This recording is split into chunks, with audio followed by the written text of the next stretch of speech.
So ఏంటి మరి జగన్మోహన్ రెడ్డి గారి యాత్ర జైలు యాత్రైనా ఇంకేమన్నా అవకాశం ఉందంటారా? ఛాన్స్ ఏమన్నా ఉందా? ఆయన ఇప్పటికి కొన్ని అవకాశాలు వస్తున్నాయి. ఇప్పుడు ప్రజాస్వామ్యంలో ఎప్పుడు అవకాశాలు వస్తాయి అంటే ప్రభుత్వాలు ఏదైనా చిన్న చిన్న తప్పులు చేస్తే వాటిని సరైన రీతిలో ప్రజల ముందుకు తీసుకొస్తే మళ్ళీ ఎవరన్నా ఆలోచిస్తారు. 1-2 రైతుల కోసం అన్నాడు, సహజ సిద్ధంగా చేసిన పనికి అది ఎవరిదో తోటలో పళ్ళు తీసుకొచ్చేసి తొక్కిచ్చేసి, మామిడికాయలు తీసుకొచ్చి ట్రాక్టర్లతో తొక్కిచ్చేసి ఇలాంటివి చేస్తే ఎవరు రాజకీయాలు ఇలాంటి రాజకీయాలు కాదు.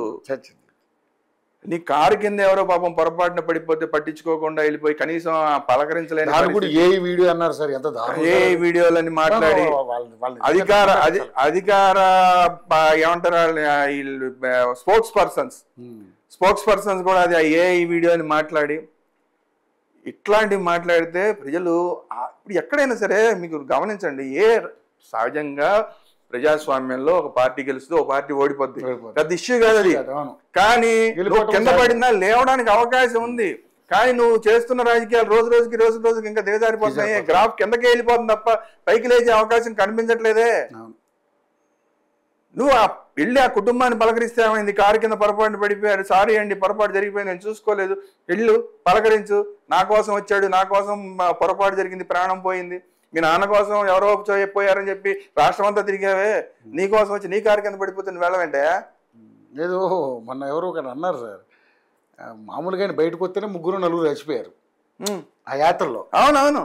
ఇప్పుడు అదే ఎవరో కూడా ఏదో వస్తే 3-4 చంపి కానీ పోడు లోపలికి అన్నట్టుగా అదొక సామెత ఒకటి క్రియేట్ చేశారు. నిజంగా అనిపించింది నాకు అది చూస్తే.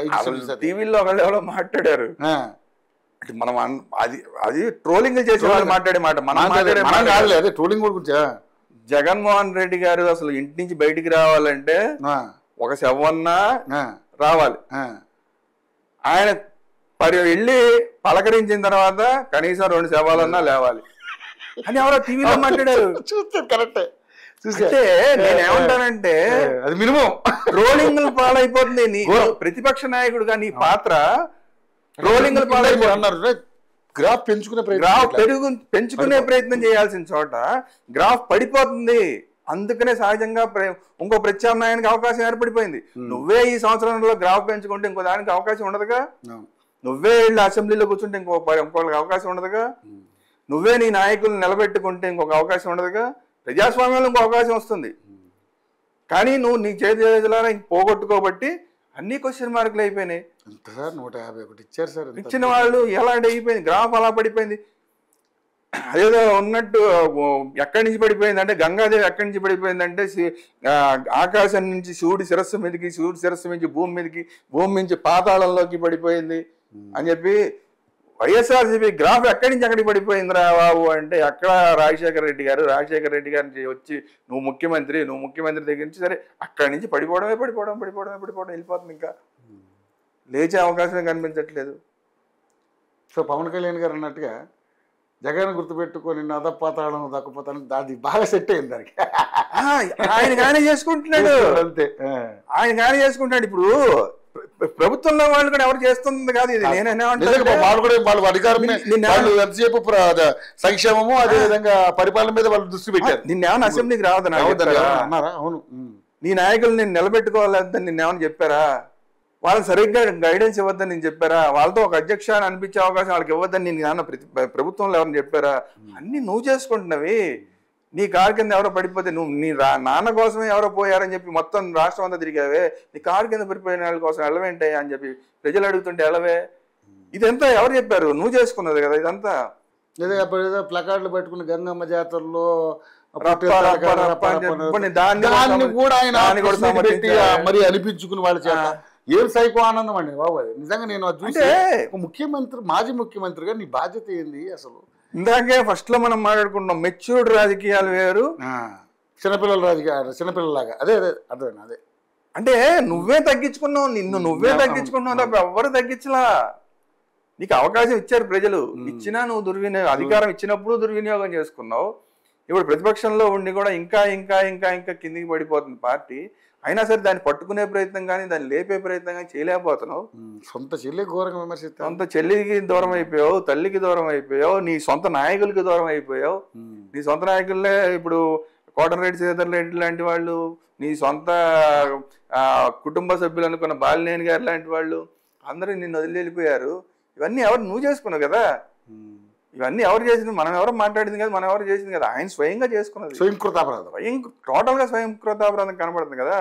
అందుకే ఈ రోజు టోటల్ గా సమీప భవిష్యత్తు అనేది అంధకార బంధురంగా మారిపోయింది వైసీపీ పార్టీకి. అందుకే మూడో ప్రత్యామ్నాయానికి క్లియర్ గా బ్యాటింగ్ అవకాశం అనేది చెప్పేది. కాబట్టి దీని మీద మొత్తం చర్చ జరుగుతోంది. విషయం ఏంటంటే దీని మీద చాలా సీరియస్ చర్చ జరుగుతుంది. లేకపోతే నాలాంటి వాళ్ళు ఎందుకు మాట్లాడుతుంది దీని మీద? కరెక్టే సార్.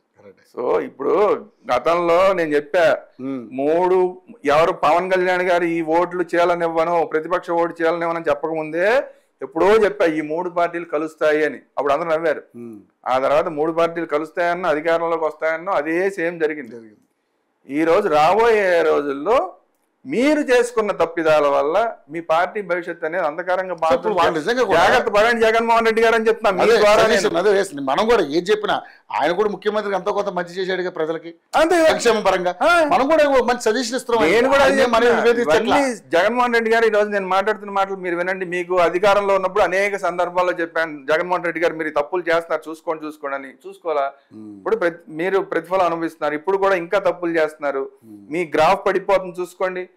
మీ పార్టీ పరిస్థితి అంధకార బంధనం అయిపోతుంది, క్వశ్చన్ మార్క్ అయిపోతుంది చూసుకోండి. ఆటోమేటిక్ గా మీ పార్టీ అనేది కాంగ్రెస్ పార్టీ లాగా కేవలం పేరుకి మాత్రమే, రాబోయే రోజుల్లో పేరుకి మాత్రమే మీ పార్టీ మిగలబోతుంది. ఇక్కడ కొత్త ప్రత్యామ్నాయం వచ్చే అవకాశాలు చాలా స్పష్టంగా కనబడుతున్నాయి. జగన్మోహన్ రెడ్డి గారు ఇచ్చినట్టు కనబడుతుంది. మీరే ఇస్తున్నారు చూసుకోండి. మళ్ళీ నేను చెప్తున్నా, రాకుండా చూసుకోండి. మీరు అంటే మీరే అవకాశం తీసుకోండి, ప్రతిపక్షంగా మీరే ఉండండి. లేదా మీరు ఇలాగే ఉంటానంటారా? ఖచ్చితంగా చర్చలు జరుగుతున్నాయి. మూడో ప్రత్యామ్నాయం కోసం చర్చలు జరుగుతున్నాయి. మేధావులు ప్రతిపక్షం అంటూ ఉండాలని కోరుకునే వాళ్ళు దీని మీద ఆలోచిస్తున్నారు. దాన్ని అది చేతుల్లోకి తీసుకుంటారో తెలీదు. నిజంగా మీరు అన్నట్టుగా ప్రతిపక్షం లేని ఒక రాష్ట్రం ఉండడానికి వీల్లేదు, ఎక్కడ ఉండదు, ఉండకూడదు. ఇప్పుడు అసెంబ్లీ సమావేశాలు ఇక ప్రతిపక్షం లేనప్పుడు పెట్టుకుంటే ఏంటి ఉపయోగం? వాళ్ళు మాట్లాడుకుంటారు, ఏదో నిర్ణయాలు తీసుకున్నా ఉంటారు, అయిపోతుంది. కనీసం టీవీలో చూసేవాళ్ళు కూడా లేరు. ఇప్పుడు టీవీలో ఎవరు చూస్తారు సార్? ఇంకా వాళ్ళే వదలగొట్టుకుంటారు అంటారు. ప్రతిపక్షం ఉంటేనే డిబేట్ జరిగితేనే ఏది రైట్ ఏది రాంగ్ అనేది ప్రజలు కూడా చూస్తారు. ఎస్ ఈయన కరెక్ట్ గా ఆయన ఉన్నప్పుడేమో భజన చేయించుకున్నాడు, ఒకటే భజన. అబ్బో ఆ భజన చూసి అందరికి విరక్తి పుట్టేసింది. ఇంకా నిజంగా అసెంబ్లీ సెషన్స్ అంటే చిరాకు పుట్టింది అందరికి.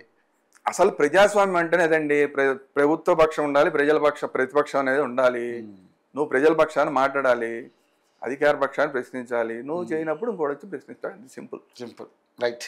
సరే, మరి ఏంటి ఎలా ఉంది ఇప్పుడు? అంటే అధికార పార్టీ కూటమి ప్రభుత్వం మీకేమనిపిస్తుంది ఒక రాజకీయ విషయం? కూటమి ప్రభుత్వం అయితే చంద్రబాబు నాయుడు గారు బాగానే చేస్తున్నారు, పవన్ కళ్యాణ్ బాగానే చేస్తున్నారు. సరే, మూడో పార్టీ వాళ్ళు పెద్దగా వాళ్ళకి పాత్ర లేదు కాబట్టి ఉన్న త్వరలో వాళ్ళు బాగానే చేస్తున్నారు. కాకపోతే ఎమ్మెల్యేల వైపు కొంచెం ఇబ్బందికరమైన వస్తుంది సార్. ఎమ్మెల్యేలు కొంచెం ఇది కూడా మనం చెప్పాలి. మూడో ప్రత్యామ్నాయం రావడానికి కారణం కూడా ఇప్పుడు ఎందుకంటే మనం అందరికి సమానంగా ఉండాలి. మనకేం సంబంధం లేదు. జగన్మోహన్ రెడ్డి గారికి ఎలా చెప్పామో ఇప్పుడు అధికార పక్షానికి కూడా మనం అలాగే చెప్పాలి. ఎమ్మెల్యేల మీద విమర్శలు పెరుగుతున్నాయి, ఘోరంగా అవినీతి ఎక్కువ జరుగుతున్నట్టు కూడా వస్తున్నాయి. అది ఇన్క్లూడింగ్ పవన్ కళ్యాణ్ పార్టీకి సంబంధించినటువంటి ఎమ్మెల్యేల నుంచి కూడా వీళ్ళు వాళ్ళు అనేది లేదు. మీరు లిక్కర్ స్కాముల గురించి ఇక్కడ ప్రతిపక్షం మీద మీరు ఇవన్నీ కేసులు పెట్టారా? ఇదే లిక్కర్ విషయంలో ఇప్పుడున్న పాలసీలో కూడా అవకాశాలను చాలా మంది అందిపుచ్చుకొని అన్ని చోట్ల లిక్కర్ విషయంలోనే చాలా చోట్ల వీళ్ళ మీద విమర్శలు వస్తున్నాయి, మిగతా చోట్ల కూడా విమర్శలు వస్తున్నాయి. ఎమ్మెల్యేల విషయం మీరు జాగ్రత్త పడిన అన్ని పార్టీలు కూడా జాగ్రత్త పడాల్సిన అవసరం. అధికారంలో ఉన్న కూటమిలో ఉన్న అన్ని పక్షాలు కూడా ఎమ్మెల్యేల విషయంలో మీరు జాగ్రత్త పడకపోతే 2014-19లో చంద్రబాబు నాయుడు గారి మీద అప్పుడు పెద్ద వ్యతిరేకత లేకపోయినా కూడా అప్పుడు ఎమ్మెల్యేల మీద ఉన్న వ్యతిరేకత చంద్రబాబు నాయుడు గారి మీద పార్టీ మీద పడి పార్టీ అనేది ప్రతిపక్షంలో కూర్చోవాల్సి వచ్చింది. ఈ రోజు అసలు ప్రతిపక్షమే లేని పరిస్థితి అయిపోయింది మీకు. అది మీకు కొంత అడ్వాంటేజ్ అయినప్పటికీ కూడా ఈ ఎమ్మెల్యేలే కనుక మీరు మళ్ళీ ఇదే ఎమ్మెల్యేలు కంటిన్యూ చేస్తే వీళ్ళ మీద ఉన్న వ్యతిరేకత మీ మీద రిఫ్లెక్ట్ అవుతుంది. అది మూడో ప్రత్యామ్నాయం వచ్చి దాన్ని క్యాష్ చేసుకుంటుందా, లేదంటే జగన్మోహన్ రెడ్డి గారు మళ్ళీ లేస్తారా తెలియదు. మీరు ఇదే ఎమ్మెల్యేలకు మళ్ళీ టికెట్లు ఇస్తే, ఎందుకంటే అవినీతి ముద్ర పడిన ఎమ్మెల్యేలకు మళ్ళీ టికెట్ ఇచ్చారనుకోండి, మీరు ఎంత బాగా పనిచేసినా లాభం లేదు. ఆ లోకల్కి ఎమ్మెల్యే పాత్ర ఏంటనేది చూస్తారు ప్రజలు. సో అప్పుడు వాళ్ళ మీద ఉన్న వ్యతిరేకత మీ పార్టీల మీద పడచ్చు. అది ఇప్పుడు మూడో కర్నూలు సాగుకి 1,00,000 కారణం అన్నట్టు ఇప్పుడు జగన్మోహన్ రెడ్డి ఓటమికి కూడా వాళ్ళ ఎమ్మెల్యేలే కారణం. అంతే కదా, అంతే కదా.